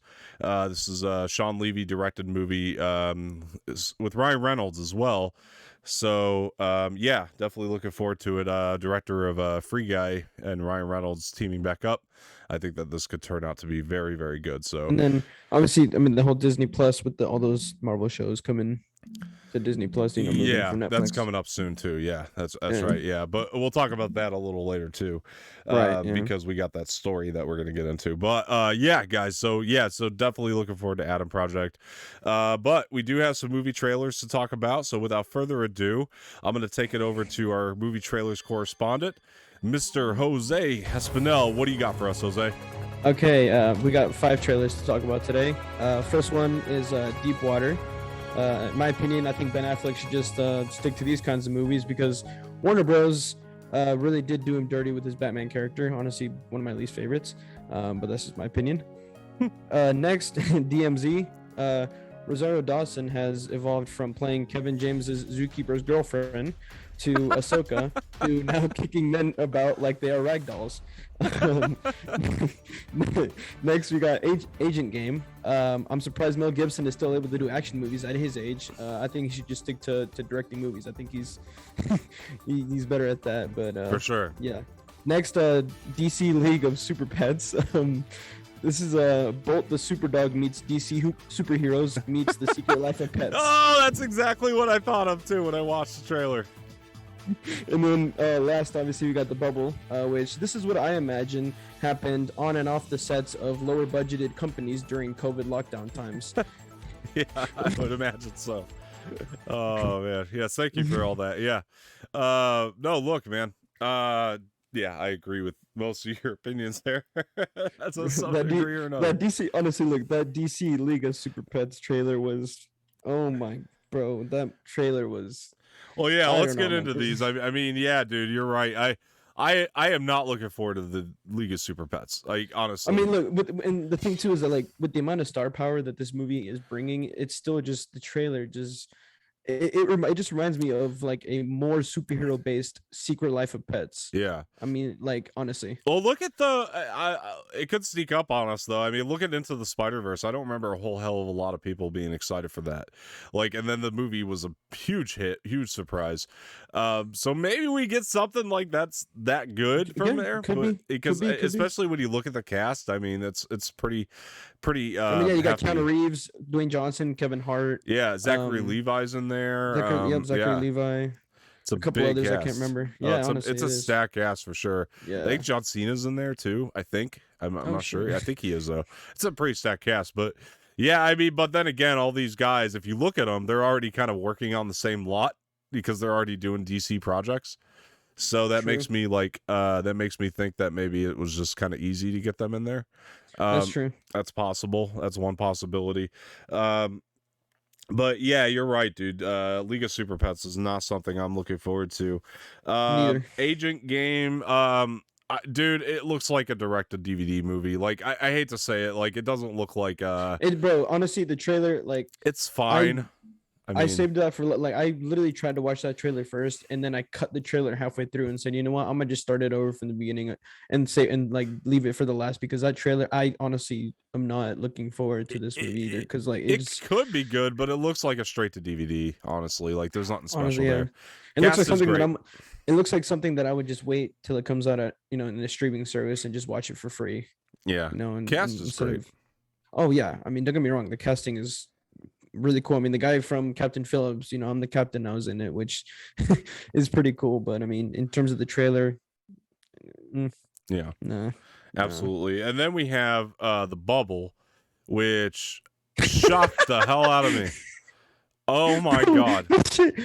It looks like the dumbest, funniest shit I've ever seen in a trailer. This movie is okay, when they said from director Judd Apatow, I thought it was going to be a misdirect. Like, Judd Apatow's just a producer on it, like, and that's what I thought they were going to do as a misdirect. No, Judd Apatow is directing this movie. Why? This looks like a piece of shit. Like, this thing looks bad. It's got a good cast. I'm not going to take that away from the movie, and it could be a surprise. I just can't believe that this is a Judd Apatow directed comedy. He makes really quality comedies. This does not look like a quality movie. This looks like a lot of bullshit. I don't know what he's trying to do with this one. He just came off of the success of King of Staten Island. Why is he directing this movie? There's no reason for that. Like, I understand as a director you want to switch it up and maybe do a different type of comedy, and I get that. But this can't be it. Like, I'm not saying, look, it might come out and be one of the funniest movies I've ever seen. But yeah, because Judd Apatow is a talented director. He's a talented comedy director. I mean, yeah, you showed me King of Staten Island, and that movie, was amazing. Oh, 100%. How's he going from that to this? Look at this movie. It looks like a step down. Like, this looks like something he would have done earlier in his career. Like 100%. Yeah. 100%. Like, between King of Staten Island, Trainwreck, 40-Year-Old Virgin, Funny People, This Is 40, I Knocked Up. I love Judd Apatow. You cannot tell me this movie. This cannot be his next step in his career as a director. He is no. It looks, bro. Honestly, this looks really bad. I think that of these trailers, there's only like one movie and one show that I'm really actually looking forward to. Yeah, this is Amateur Hour. Which brings us to the next trailer, which is Deepwater, which I actually really enjoyed this trailer. So good. I'm actually, bro, you've got Ana de Armas, who was in No Time to Die and Knives Out. Yeah. And you've got Ben Affleck, who, besides his Batman movies, I actually enjoy a lot of the movies. Damn fucking good actor. Yeah. That's what I mean. Like, besides his, which obviously it's not his fault that his Batman character was one of my least favorite. Besides that, I mean, his other movies that I've seen him in have been phenomenal, and that's why, like, from this trailer, it's the only one I'm actually excited for. This was a perfect teaser trailer. Like, this 100%. Is how you do it. You just get us intrigued enough, and you're like, because this trailer has the vibes. Oh shit, what's gonna happen? You know what I mean? Exactly. Like, that's one of those, because it's a psychological thriller, so it's gonna have you like saying like, what the fuck, and like, what's gonna happen next, like, what's actually gonna happen. Dude, I'm actually really, like, I'm not big on like scary stuff, which this trailer kind of gave me like a little suspense thriller. It's gonna be more like the Batman, I would say, if anything. You know what I mean? Like that suspense thriller. Which, I mean, the trailer really got me excited for that teaser trailer really got me excited for this movie, and I can't wait, because I feel like Ben Affleck and Ana de Armas they're gonna have phenomenal chemistry in this movie. Watch us hate this one and love The Bubble. There's no chance in hell that's gonna happen. Yeah. I'll put my whole setup on this, bro. Yeah. There's no way. Yeah, it looks great, and the way that the marketing is perfect. This is how more studios should do teasers. It's enough. I don't need to see any more. I'm intrigued. I want to see what happens next. I don't even need you to release an actual trailer, bro. Like, with what you've given me already, I'm like, bro, just give me the movie already. Perfect amount. The last one we have here is DMZ, and I'm excited about this now. Oh, bro, Rosario Dawson looks. I can't wait. Being developed by Ava DuVernay. It's the latest DC project. And we talked about Ava DuVernay and Wrinkle in Time, but let's be honest, Ava DuVernay's made some good shit. And I know a lot of people like to point to Wrinkle in Time because of how terrible it was and how much of a fluke that was in her career, because, man, that movie sucked. But, dude, this show looks really good. Like, I like this sort of post-apocalyptic. Again, it's what's it called? It's HBO Max, man. Yeah, and they HBO's rarely just fail. getting. Oh, exactly. I mean, Yeah. they really do rarely fail, honestly. I'm trusting in their DC shows now that I've seen Peacemaker. I think that this could be really great. Is this like a DC? Mm-hmm, it's DC. Oh, okay. Yeah. Okay. They talked about this a little bit. They had David Duvernay talk about this at not DC Fandom. DC Fandom. Thank you. I almost said DC Con. DC Fandom, which is basically what it is. But yeah, it's but still like, and I was excited about the fact the concept sounded cool. It's this kind of post-apocalyptic. Yeah, it's a civil war that breaks out in the Manhattan area of the U.S. Sounds cool. Which honestly, give me give me the show already. Yeah.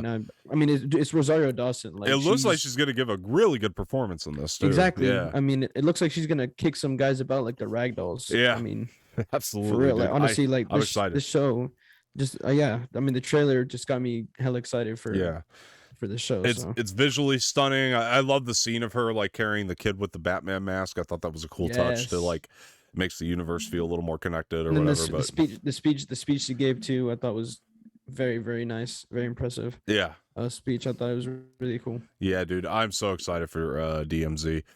I'm gonna throw in a bonus for you trailer. So this is good. You're gonna get a kick out of this story. I probably haven't even heard of this. You have. Have I seen the trailer? We talked about it last week, but you're gonna get a kick out of this story. Okay. So we talked about Bullet Train last week. So okay, yeah. So for the folks who don't know, we have a group chat, and I send links to the group chat.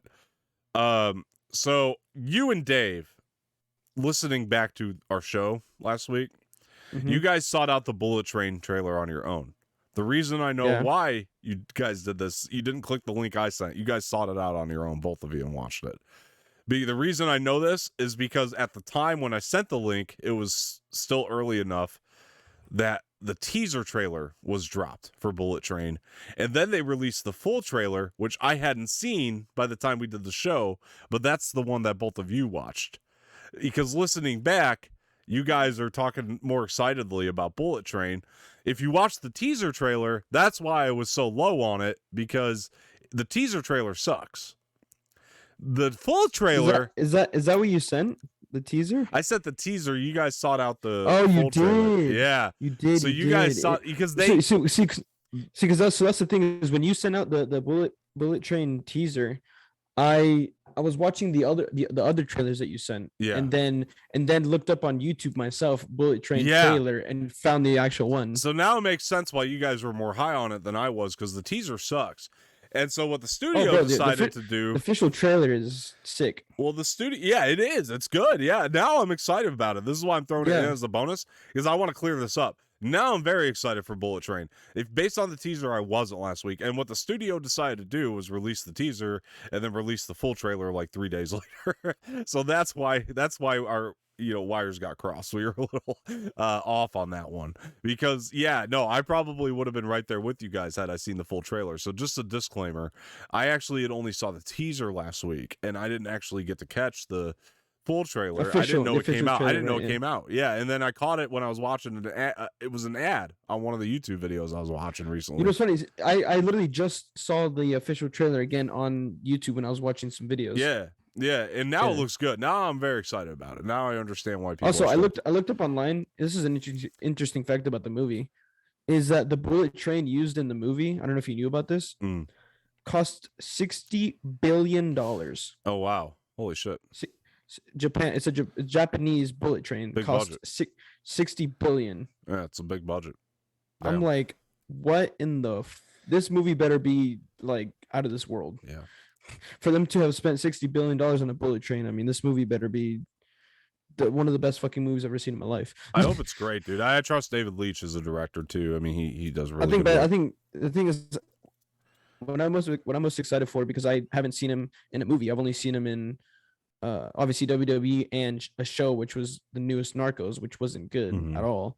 Is Bad Bunny. Yeah, I've never seen him in a movie before, and I really hope that he actually does well, because I mean, he hasn't been, the only thing that he's really been in TV wise besides WWE is a show, which was for Narcos, and that wasn't really that good. So I'm looking forward to Bad Bunny. Hopefully he does good. I mean, yeah, rep the Latinos. You know what I mean? Cast looks good. Movie looks fun. I'm excited for it for sure. Same. Before we move on here, let me take a minute to tell you guys why you should go to Spotify if you're on a long trip or any kind of commute. You can get Spotify. You can follow us there, and you can listen to the audio only version without having the video up. I hope you guys go do that. And for those of you on Spotify already, please head over to the YouTube channel. You can watch the video form of these. YouTube.com/C/Anorax. With all that being said, it's on Apple Podcast too, right? it is not. Okay, so I have a quick story about this. So, okay. We did not premiere on Apple Podcasts because Apple is a big pain in the ass. I'm sorry. We can't wait to get on your platform, but they're a massive pain in the ass. I'm just being honest.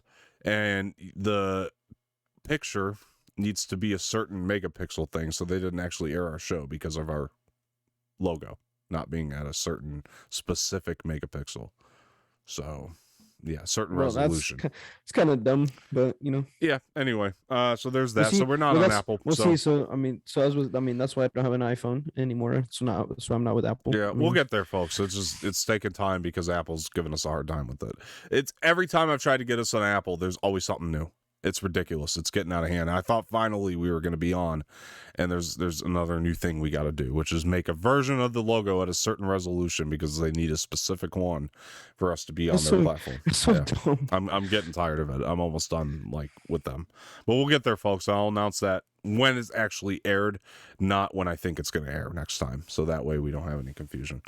Anyway, with all that being said, let's get to some news. So our first topic, our main topic here is a God of War series is going to be coming to Prime Video. This comes to us from Deadline. Jeez. PlayStation's flagship action-adventure franchise God of War is heading to television. Prime Video is in negotiations for a live-action TV series based on the hugely popular ancient mythology-themed game. That's a loaded phrase there. Sources said. The series adaptation comes from The Expanse creators, executive producers Mark Fergus and Hawk Ospey, and the Wheel of Time executive producer showrunner Rafe Judkins, as well as Sony Pictures Television and PlayStation Productions, which collaborate on all TV series based on PlayStation games. Reps for Sony and Amazon Studios, which likely will co-produce, had no comments. Now, this is interesting. So a couple things I want to point out in this article, just to give some education to folks who are trying to read movie news and trying to figure out the way around movie politics. In negotiations means it's probably happening. So that's just something I would like to point out there. It's pretty much confirmed and in the bag that Prime is going to get it, regardless if their sources reach out. That's gonna be. I think that's gonna be a really cool concept. Because the games God of War are fucking incredible. Amazing. Yes, I can't stop playing. Yeah, absolutely love them. I never get bored of playing as Kratos and killing all these fuckers. And so I think a series is gonna be a really cool concept to try to adapt into a show. And I can't wait to watch that. I think it's gonna be really cool. Yeah, it's unbelievable, man. And I think it's a really cool concept to do for a show too. Every time I play the game, I'm like, if they did the story right, it would work. And I'm so glad to hear it's going to be a series, not a movie.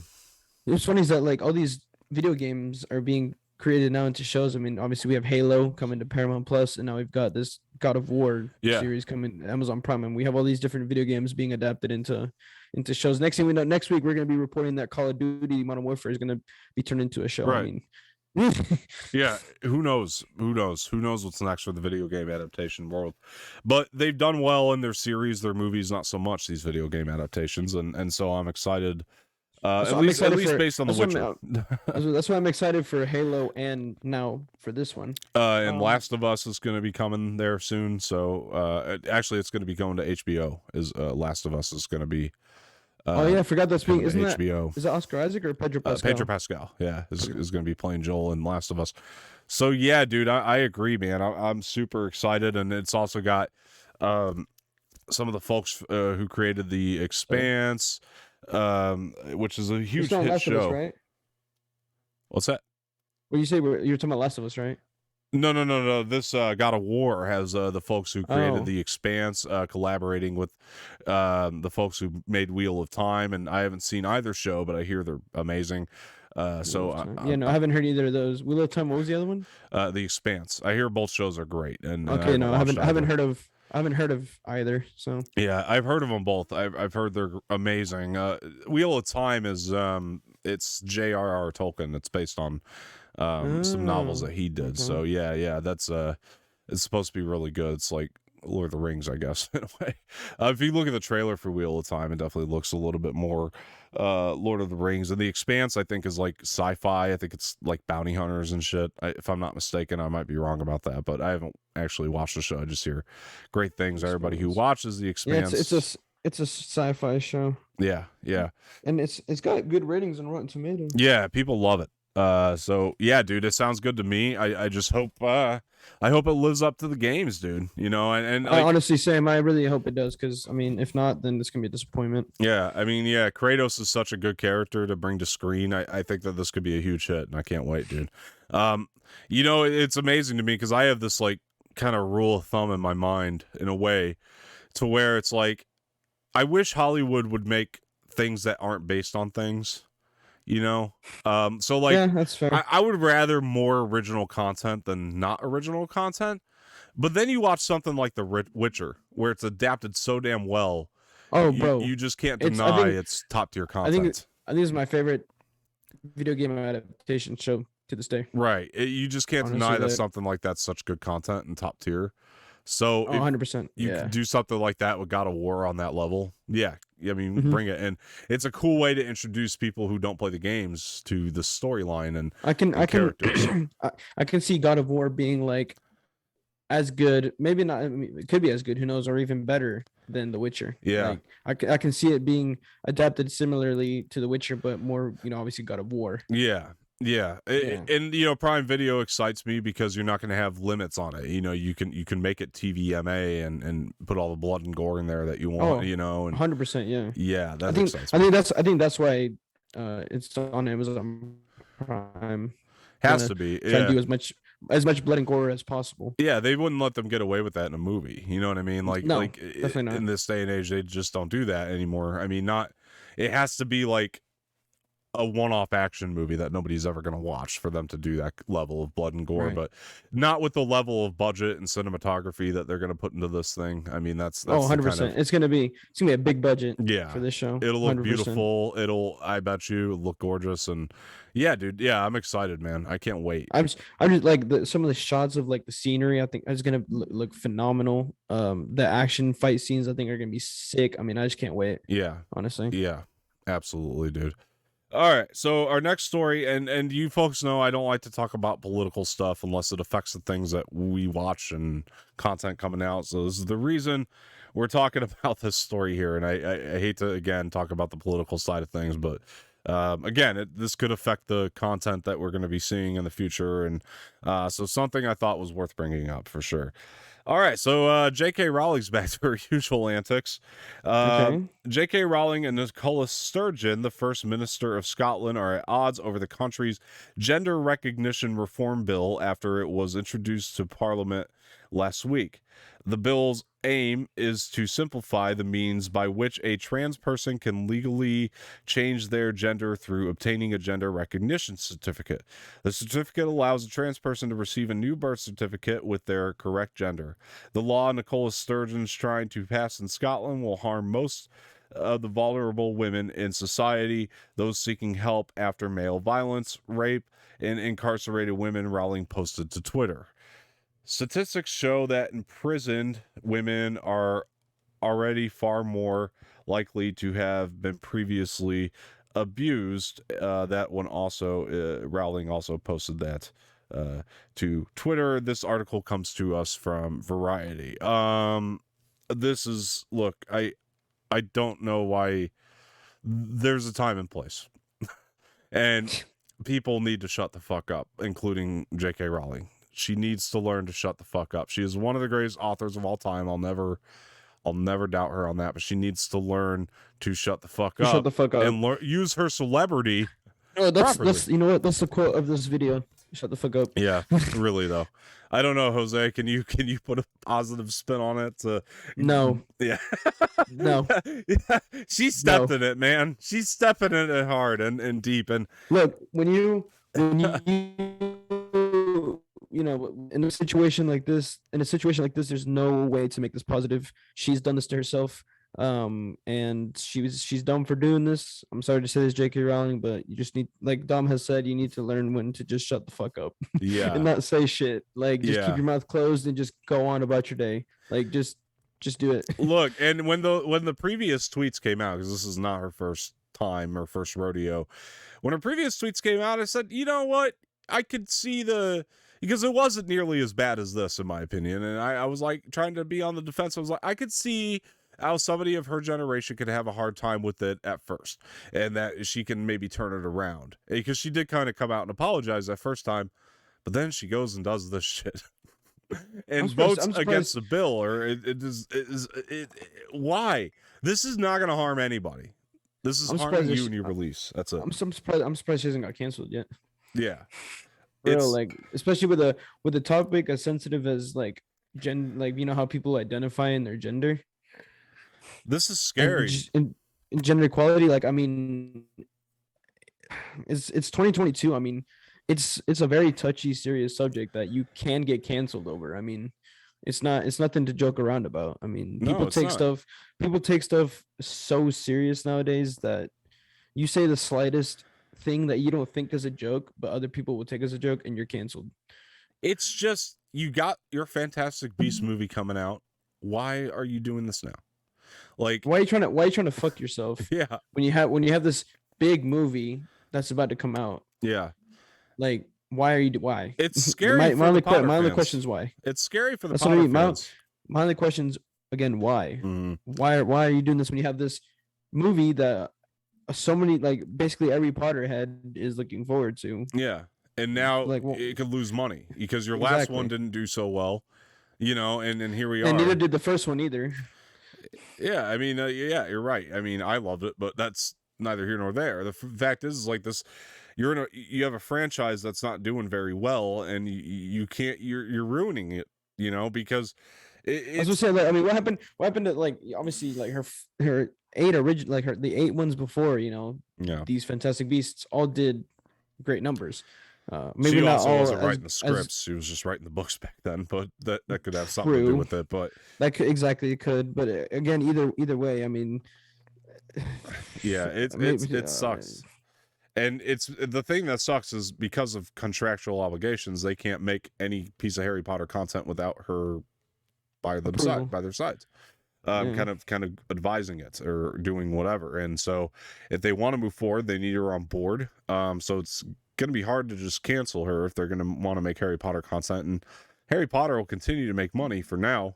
But if you keep this up, it's not going to. People are eventually going to check out, not want to see it, and the only way that Harry Potter is going to make money is from the rides at Universal and the merch that they sell over there. Yeah. And even then, if like this escalates that much, I mean, people might just stop going to the whole Harry Potter world in Universal, and not go to the rides and buy the merch and stuff that they sell over there. I mean, this could get very, very serious. And the thing that pisses me off the most is the other people surrounding her that she's not thinking about, which is the cast that worked on the movie. The David Yates, who directed this movie, I'm sure he worked hard to do so, and the fact that she's not thinking about them when she's making these statements or doing these things. She's only thinking about herself. Yeah. I don't give a fuck what she believes. Keep it out of the public. It's a bad business move to do so, and selfish. It's selfish because she's not thinking about the team that she represents when she says these things. I mean, just look at all the people that haven't gotten canceled so far. I mean, and how it's ruined them, really. Yeah, I mean, Ezra Miller got lucky. He's still in Fantastic Beasts for some reason. Johnny Depp, though, not so much. Johnny Depp is out because, Yeah, I mean, but again, also look at Gina Carano. She's out of Mandalorian. Right. And possibly even at this point, Book of Boba Fett. I mean, she could have been in that as well. Yeah. Who knows? I mean, she's missed out on a lot of, great stuff that she could have, made money from and actually enjoyed, obviously stuff that she enjoyed doing, and now because of, what's happened, she's out. And so like this could easily happen to J.K. Rowling, and she just needs to again, just shut the fuck up and not. Is it worth not, tweeting? Not, it's not. You know, is it worth the tweet? I don't care if you believe it or not. Is it worth tweeting about? To where you're ruining your career, you're ruining a project that a lot of people worked hard for. You're ruining other people's careers too by saying these tweets, like like you said, the directors, the producers, the actors, actresses. I mean, you're ruining all the hard work that they've put into not only this movie but the previous two as well that they've done. Yeah, it's not good. It doesn't look good on the franchise. A franchise which, respectfully, I mean, she created, and I get that, but it's so much more involved now. It's been passed on to other creators to make, and you're not these comments, these antics do not reflect well on them or the property, and it's irritating. It's selfish. I don't care if she believes it or not. It's selfish to say it because other people are going to care that she believes it. You know what I mean? Like, other people are really going to care that she believes it. And you look at the fan base of Harry Potter, you're spitting in the faces of them because there are fans of all types. Transgender, not transgender, whatever the case may be, you're spitting in their faces too. Exactly. It's irresponsible. It's just irresponsible. And I don't know why somebody in this industry thinks it's okay to do. Especially after, like you said, Jose, we've had so many examples of this where people just they've been fired for less. Exactly. And it's like, yeah, I mean, come on, man, come on. Again, like you said, as Miller got lucky. I don't know how he got away with that. Yeah, but I don't know. Real quick too, just side note, I did check Screen Rant, which is a source I do trust. And Screen Rant is classifying Daredevil season 4 as a rumor right now, so it is just a rumor. So let's keep it at that. Oh, because there was one. I was going to say, because there was one report from Screen Rant that said that obviously I guess it was a rumor that the season 4 would be starting shooting later this year. It's rumored. Yeah, they're classifying it as a rumor still. So let's not get carried away with it. So you say that Screen Rant's like a reliable source? Screen Rant, I trust. Yeah, I do trust Screen Rant. Yeah, and if they say it's a rumor, I'm going to keep it there. I'm not saying it's wrong. They're just saying it's a rumor. They're just having it right now as a rumor. Yeah. So they're saying don't trust these sources yet. But it could be a good guess. It could be a really healthy guess. Honestly, I honestly do really hope that this does actually happen, because again, like I've said before, I do want to see more of Charlie Cox as Daredevil, because he is, in my opinion, the best Daredevil. Yeah. And he just plays the character, so it's like he was born to play Daredevil. It's like Henry Cavill with The Witcher. We will see more Charlie Cox in one form or another. I was gonna say I was saying too, when you were fixing your camera issue, I mean, whether it's in Daredevil season 4 or not, I do want to see more of Charlie Cox as Daredevil, and I know that we will get more of him as Daredevil. Okay, I'm gonna say something that I know, pretty much know at this point.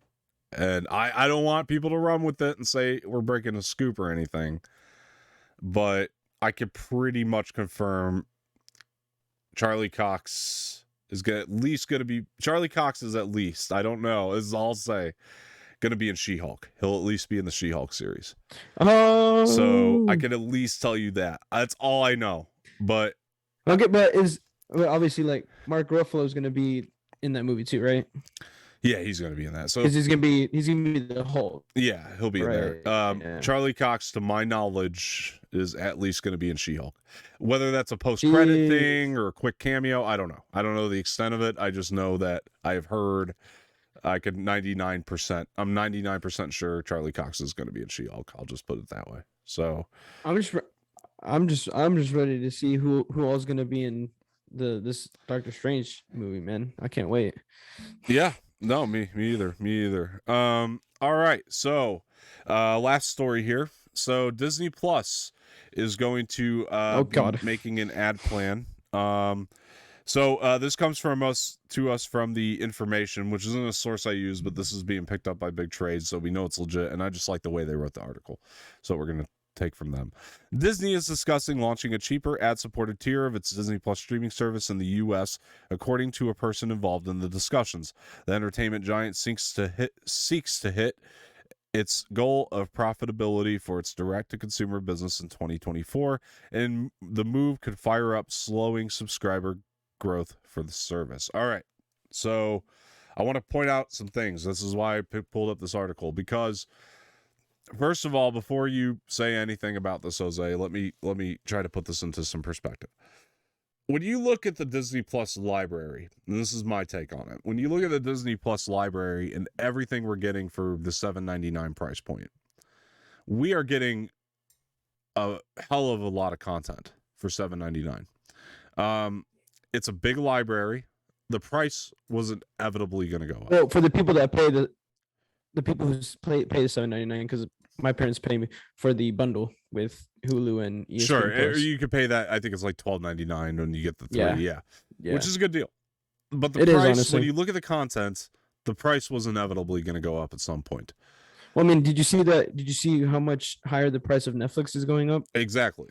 It's going up to $19.99 after like April or some shit like that. I think Netflix has shit compared to what you get with Disney Plus. You get pretty much almost, not entirely, but almost the entire Disney library. So the price was inevitably going to go up. So my take on this is, I think it's a good idea. I think it's a good idea for when that price goes up, make an ad plan where people can still keep it at the $7.99 price point. It's business. I think it makes sense. Personally, I think it makes a lot of sense. What, raising the price and putting ads? No, not raising or the price. keeping the price and just keeping the price and putting ads. Obviously, we can't confirm or deny what they're going to be doing yet, but like with the price point. But I'm saying if this price goes up to like, let's say they go up to like $10 a month, to have a plan that allows people to keep the $7.99 price point, like let's say that's what they do with the ads, it makes a ton of sense. Oh, so you mean to do something like with what Hulu does, where like they have that the basic offer, right, where you get ads, but then you can pay a little more to not have ads. Yeah. You mean something like that. Yeah, I think it's smart. I think it makes sense. You're going to keep more subscribers that way, personally. Peacock, I pay for the ad plan. It's $5 a month. I'm not paying 10 for premium. It's $5 a month and I get all the same content. Why would I pay for premium? Just with ads. For a service I'm barely going to use compared to some others. That is true. So to me, it makes a lot of sense to allow people to keep all the content that Disney Plus offers. You just have this price point. And we're going to have the Disney Plus Star coming out soon, which is going to be the adult content that they're going to be releasing. And so they're going to raise their prices once all these Disney Plus shows, the Netflix ones, come to Disney Plus, and they put it behind that Stargate that they're going to be putting up there. And then they're also going to probably put some of the stuff they own that they don't like to admit they own, but it'll probably be in that Star section with the movie Stakeouts with Richard Dreyfuss and Emilio Estevez, or Down and Out in Beverly Hills with Richard Dreyfuss that they don't like to admit they own. You also got the Deadpool movies that'll probably go on there now. And then you got also all these Netflix Marvel shows that are coming to Disney Plus. That's what I was saying. That's going to be behind the Star because it's more adult, so they don't want kids to see that. So they're going to put that up there, but it's going to be behind the Star. So my point is, the library is only gaining. It only makes sense that the price was eventually going to go up. $7.99 was an in to get us all in, and then they're going to say, "Hey, we're going to raise our prices. You can either stay at the $7.99 with ads, or you can just not have the ads and pay a couple bucks more." So this is where I guess, because I mean, this has obviously already been talked from, by the people who made Disney Plus and all that other shit. But I wonder how it's going to work for the people who paid for the bundle. Are they going to raise the price of the bundle? Probably do two different plans for the bundle as well. Probably like the bundle with ads and the bundle without. I mean, probably. Okay. I mean, I would say because I already have to with my bundle. I already have to watch ads on Hulu, obviously, because I have the basic Hulu involved in that bundle. So probably. I mean, I don't think they're going to raise it like $10 right away. It's going to do what Netflix did. It's going to raise in increments. I think Netflix is way too high now, but it's going to raise in increments. Bro.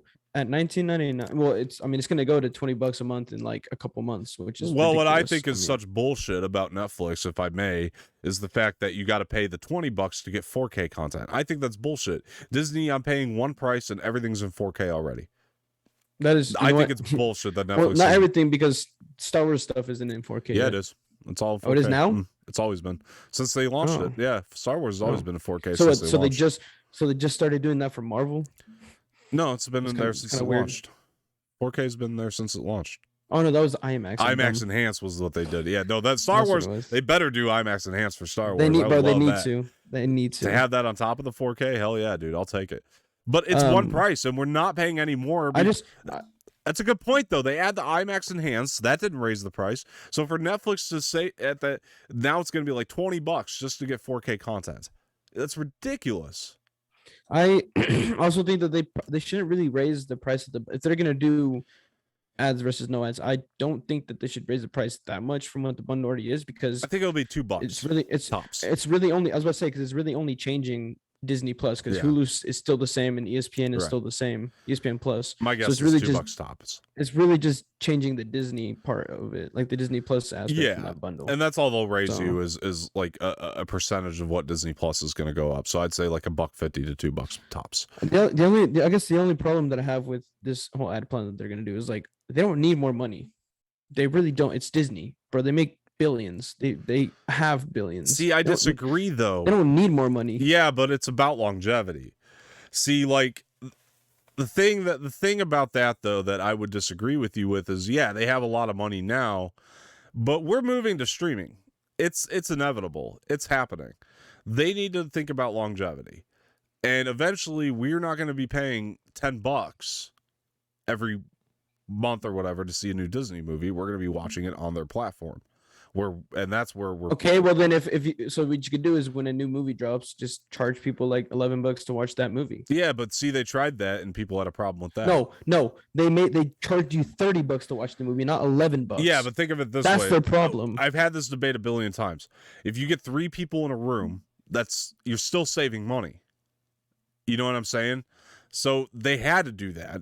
Because look, I said I still think they should have done $25. I'm not saying I agree with the price point, but I understand where they're coming from. I still think 25 is too high. I mean, I think if you would have had it at least 15, I feel like if you keep it at like $15 for every new movie you release, I think that you will still keep a lot of subscribers. But think about this though, you're still ripping them off, because if you keep it at 15, you're ripping them off if you get other people in a room to watch it with you.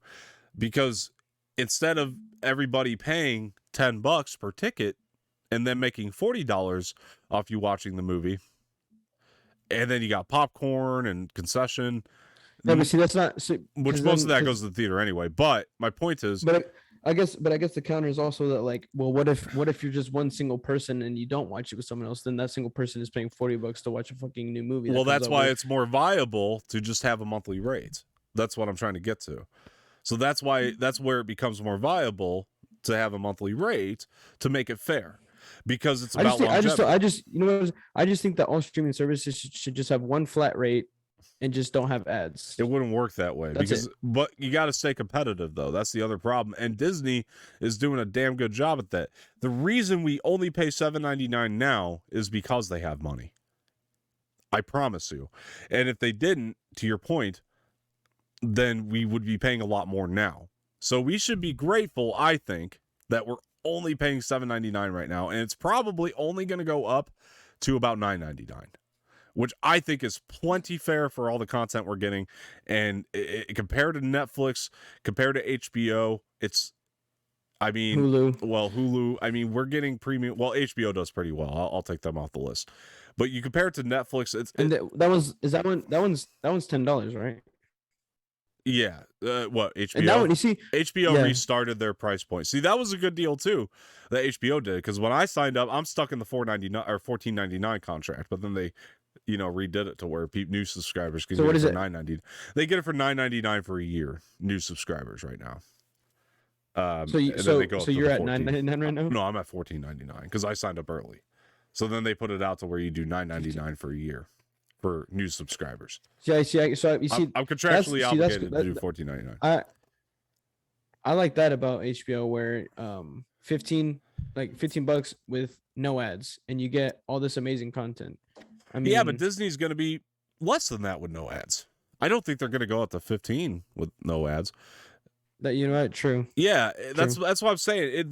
Really, honestly, for the most part, Premier Access aside, I would rather them raise the price on the monthly rate rather than charging us $30 at once. This is my point, to watch a new movie. Have they dropped that Premiere Access? Or is that still a thing? I don't know. It shouldn't be. I hope they've dropped that. I think once they raise the prices, it'll absolutely be gone. That's my point.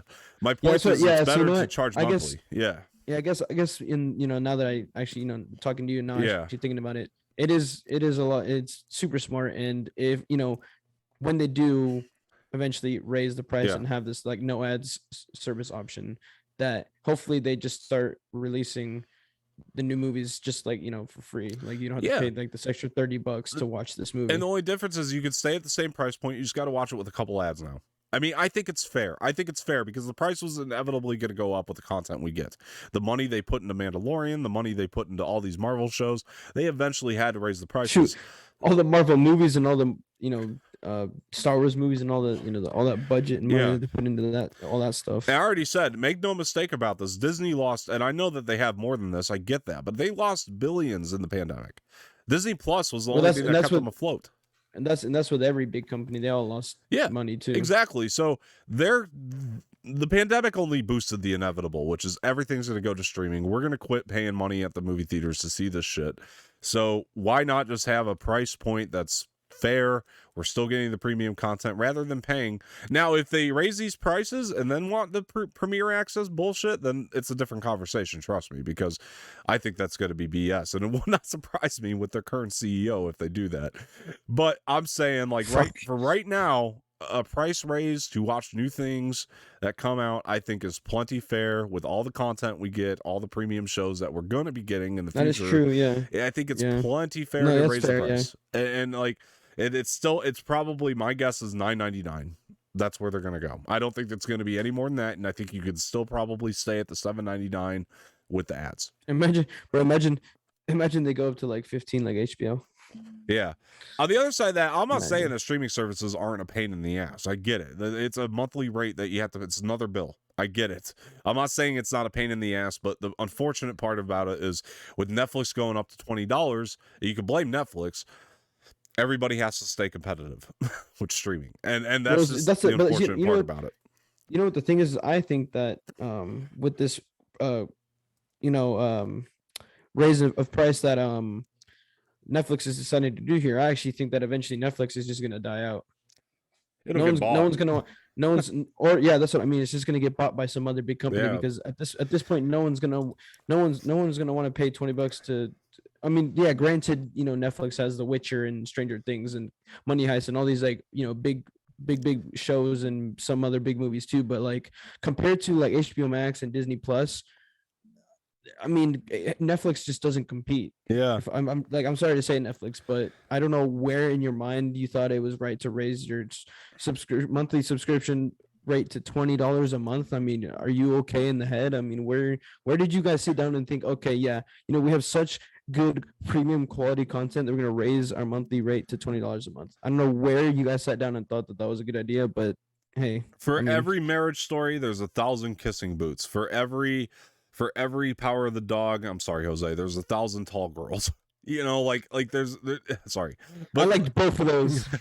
but that's the facts. You know what I mean? Like for every one movie that gets received well from Netflix, there's 1,000. They have like 1,000 that are horrible.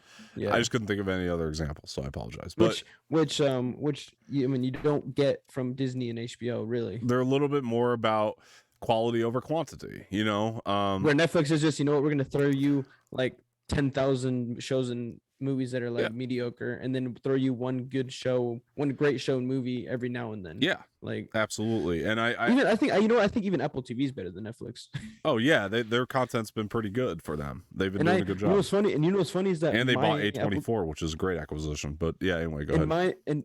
My Apple TV, I don't even have to pay separately for. It comes with my Apple Music. That's awesome. So I'm paying $4.99 for Apple Music and Apple TV together.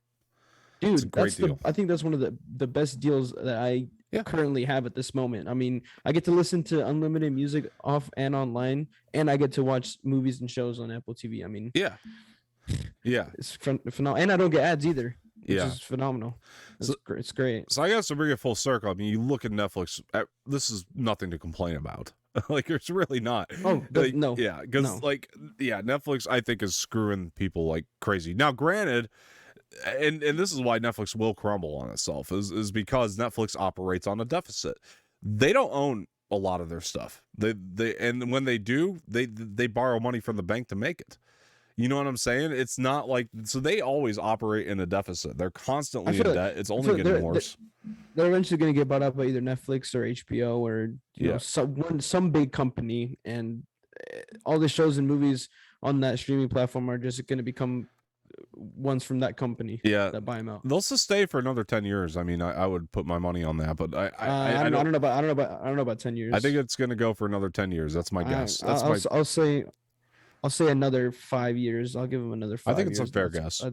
That's about it, honestly. At $20 a month, they're gonna start losing subscribers like that. Oh, and it's only gonna go up, and along with the other streaming services, it's only gonna go up. Yeah, but at least you know, Disney Plus is only going up, is probably only going to be going up by $2 every so often. Whereas Netflix is what is it right now? It's going to be $20 for the premium. No, so what is it right now? $17.99 for premium. Okay, that's the highest price point. You're starting at $17.99. Where the fuck did you think in your mind that starting at $17.99 was a good idea, anyways? Yeah. Well, I mean, like, you have Disney Plus. That's a streaming service that's 10 times better than Netflix, and they started at $7.99. And you think that you can start at $10 more? You're Netflix. I'm sorry, you guys are. Yeah, I think they're fucked. Screwing yourself in. Yes, I mean they're fucked. Yeah. Yeah, I kind of agree with you, and I think the best case scenario is that they do get bought out, so that way we pay one price point to get all the content. You know what I mean? Yeah, we'll be paying, like, for example, let's say HBO Max buys them out. We'll be paying the same price to watch the Netflix stuff and the HBO Max stuff, just all under one streaming service. Eventually, something's got to give here. I mean, it will. You know, I mean, it will. I mean, something's going to come to where we're not going to be paying as much. But eventually, Netflix originals are just going to cease to exist. Yeah, they're going to become like either HBO Max originals or like Disney originals or whatever. Hulu originals, whatever. You know, and I've heard the ideas of, you know, and I think this is a cool one. I mean, all these streaming platforms just putting out their own devices, which is a cool idea. You pay one flat fee for their device, and you have the streaming network or the streaming service on that device. It's kind of like what Roku does. Not that Roku TV is a great streaming service, but, you know, they kind of do that. And then, so something along those lines. My parents' TV has Apple TV on it. Right. So like something like Apple does. Right. Exactly. And if they all can kind of come to that agreement to do that. So I guess I have a question. Is Disney and Hulu have like a combined, like, I don't know, like a deal, like a bunch of Disney owns like Hulu. Disney owns Hulu. So that's, and they own ESPN. Shit. Yeah. Well, ESPN, They own ESPN. Yeah. Oh my shit. That's why I'm saying Disney's gonna own them all eventually. So Disney's that's best case scenario. The next one that Disney's gonna buy is Netflix. Yeah, I'm telling you. And then after that, they're gonna buy. I think HBO Max is gonna be the one that lasts the longest on its own. Yeah, well, HBO is gonna last a long time. Yeah, I think Paramount Plus is gonna. I think. Oh, you know what? I think Amazon Prime is also gonna last by itself. For HBO and Amazon are gonna be. It's gonna be Disney Plus, Amazon, and HBO. Those are gonna be the three, you know, big title streaming services that are going to be left eventually in the future. I mean, I think all the other ones, like these, you know, Paramount, Peacock, all these other smaller ones are going to get bought out by all these big companies.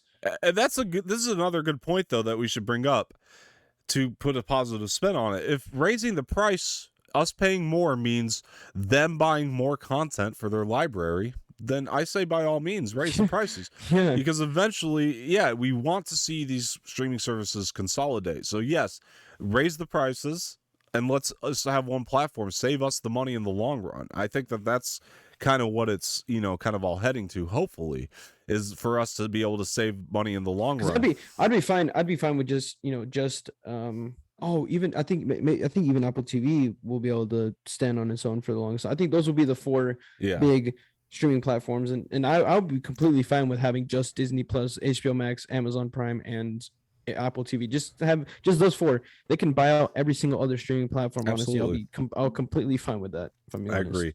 Yeah, man, it's the streaming wars are among us, and we'll see where it all goes. But yeah, dude, something's gonna give. There's an imposter among us. Something's got to give here. But yeah, dude. Anyway, that's gonna wrap up the show for today. It was a nice little fun couple hours. Absolutely, it was a fun one. Yeah, absolutely. Got to a lot of 3 good topics that we had a lot to say about. So a lot. Yeah. So good stuff, guys. Anyway, so we're going to head out here. So I want to thank everybody for joining today's episode of Movie Mornings. Before we go, Jose, where can people find you? You can find me on Type 1 Latino, all lowercase, all together on all socials, and on stereo. Yeah, you can find me on Twitter at Dom_Martino_, on Instagram, Dom_Martino_ official. Please head over to Spotify once again and follow us there. If you're already on Spotify, go over to the YouTube channel, youtube.com/c/Anorex, and subscribe. Thank you so much. I've been Dom Martino. This has been Movie Mornings. Please like the video, subscribe to the channel, leave feedback in the comment section, share this with your friends, hit the bell for notifications. You can follow me on Twitter at, did I already say where they can follow me? Yeah. I'm sorry, you can follow us. That's what I meant to say. Anorex pages on Twitter and Instagram, Anorex official. So please do that. We're going to take off here, guys. We'll talk to you guys later.